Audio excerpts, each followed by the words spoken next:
জীবনে নানা রকমের সমস্যা উকি দিলেও আমি অনেক সময় সেটাকে না দেখার ভান করে অন্যদিকে তাকিয়ে থাকি।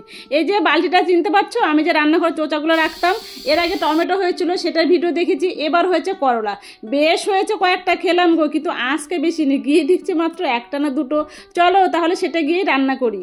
কি আর করা যাবে, আজ সেই একটা করলা দিয়ে রান্না করলাম, সহজ একটা রান্না, গরমের দিনে পেট ঠান্ডা রাখার মতন একটা রান্না। করলা পটল দিয়ে রাঁধুনি আর আদা বাটা দিয়ে মাছের ঝোল। এখানে করলাটাও লম্বা লম্বা করে কেটে নিয়েছি, পটলটাও লম্বা লম্বা করে কেটে নিব, আলুও লম্বা লম্বা করে কেটে নিব, মানে সব কিছু আমি লম্বা লম্বা করে কেটে নিলাম। আর কড়াই তেল গরম করতে দিলাম, তেলটা গরম হয়ে এলে আগে থেকে মেখে রাখা লবণ হলুদ দিয়ে মাছটা আমি ভালো করে ভেজে নেব। আর ওই তেলের মধ্যে করলাটাও ভালো করে ভেজে তুলে নিব। এবার সেই মাছ ভাজা তেলের মধ্যে একটু রাঁধুনি ফোড়ন দিয়ে দিলাম, রাঁধুনির গন্ধটা এত সুন্দর বেরিয়েছে। এবার ফোড়নের উপর দিয়ে দিলাম কেটে রাখা আলু আর পটল, একটু লবণ আর একটু হলুদ দিয়ে সবজিটাকে ভালো করে ভেজে নিব, যাতে এটা নরম হয় আর হালকা সেদ্ধ হয়, তাই ঢাকা দিয়ে এটাকে একটু ভাজবো। সেই ফাঁকে চট জলদি মশলাটাও বানিয়ে নিই, রাঁধুনি, আদা আর দুটো লঙ্কা। আজকে রান্নার মূল স্বাদ এই তিনটে উপকরণে, আর কোনো মশলা দেওয়ার দরকার নেই। ভালো করে বেটে নিলাম, এদিকে সবজিটাও ভালো ভাজা হয়ে গেছে। এবার সেই বেটে রাখা মশলাটা দিয়ে দেবো। এই রান্নাটা দেখতে ততটা সুন্দর না হলে খেতে কিন্তু অনেক ভালো। সব থেকে বড় কথা, এই গরমের দিনে এই রকম করে রাঁধুনি বাটা দিয়ে মাছের ঝোল করে খেয়ে দেখো, পেট শান্তি, মন শান্তি, তুমি শান্তি। ভাজা প্রায় হয়ে গেল, এবার আমি জল দিয়ে দেব। এবার এই যে আমি বাটি ধোয়া জলটা দিয়ে দিলাম, খুব বেশি জল আজকে আমি ব্যবহার করব না।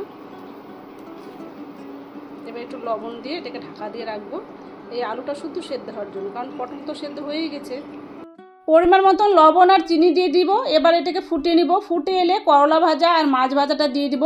তারপরে ঝোলের মধ্যে করলা আর মাছটাকে ভালো করে ফুটে নিব, তাহলে রেডি হয়ে যাবে আমার রাঁধুনি বাটা দিয়ে মাছের ঝোল। রাঁধুনির গন্ধে আজকের মাছের ঝোলটা একদম আলাদা রকমের হয়ে উঠেছে, সবাই একবার বানিয়ে দেখো। পাশাপাশি আমি করেছিলাম গরমের দিনে আদর্শ একটা ডাল, সেদ্ধ ডালের মধ্যে পরিমাণ মতন জল দিয়ে দিলাম, আর কেটে রাখা এখানে আম দিয়েছি, টক আম, আর দিলাম লবণ আর হলুদ দিয়ে ডালটাকে এবার ভালো করে ফুটিয়ে নিব। আর ডাল কাটা দিয়ে দিব, দিয়ে এটাকে ভালো করে ঘুটে নিব আর ফুটতে দিব। ডালটা যখন খুব ভালো ফুটে আসবে তারপরে এটার আমি ফোড়ন দিব।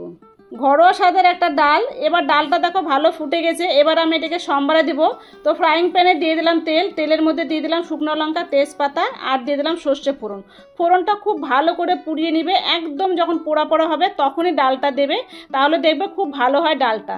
আর সম্বারে দেওয়ার সময় যদি এইভাবে ফোটে তাহলে বুঝে নিব তোমার রান্নাটা আজকে চমৎকার হয়েছে। তাহলে রেডি হয়ে গেল আমার টক ডাল। টক ডালটা একটু পাতলায় বেশি ভালো লাগে, তাই অল্প পাতলা পাতলাই করেছি। এখানে আমি বাটিতে টক ডাল তুলে নিলাম, আর যে মাছের ঝোলটা করেছিলাম সেই মাছের ঝোলটা তুলে নিলাম। এবার শুধু আমাদের দুপুরে খাওয়া দাওয়া। কি কি রান্না হয়েছে চলো তাহলে চট জলদি একটু দেখে নিই। আজ দুপুরে আমাদের খাওয়া দাওয়ায় ছিল গরম ভাত, পটল সেদ্ধ, লবণ লঙ্কা দিয়ে মেখেছি তেল দিয়ে, ঝিঙে পোস্ত করেছিলাম, রাঁধুনি বাটা, আদা বাটা দিয়ে করলা পটল দিয়ে মাছের ঝোল, আর ছিল সেই আম টক ডাল। যারা ফেসবুক থেকে দেখছো তারা আমার পেজটাকে ফলো করে দিও, যারা ইউটিউব থেকে দেখছো তারা আমার চ্যানেলটাকে সাবস্ক্রাইব করে দিও। দেখা হবে নতুন একটা রেসিপি নিয়ে পরের ভিডিওতে। ততক্ষণ সবাই খুব ভালো থেকো, সুস্থ থেকো, এনজয় করো। Thank you.